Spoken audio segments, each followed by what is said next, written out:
Naging usap-usapan mga post ng isang netizen na tila malaki ang galit kay Liza Soberano. Napakarami kasi nitong iniisprok tungkol kay Liza at sinasagot talaga nito ang mga dumidepensa sa aktres. Ilan sa mga nilantad nito ay ang pag-employ raw di umano ni Liza kay Jeffrey O bilang personal manager niya, pero ayaw raw ng talent agency na kunin si Jeffrey.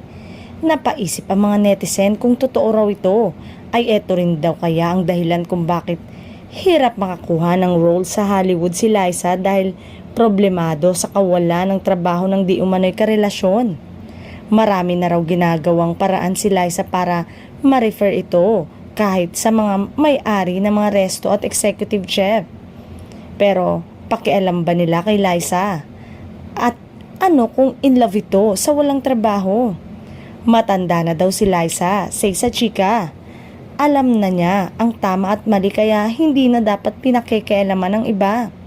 Sayang daw ang karir ng aktres ngayon, hirap na rin makabalik sa dating network. Yung dating manager na si James Reid nakabalik sa ABS-CBN at ang ex na si Enrique Hill. Sadyang naiwan lang daw si Liza ngayon kung sana'y tahimik na lang nang umalis sa ABS-CBN at sa dating manager. Baka makonsider pa daw kung sakaling bumalik ito sa dating network.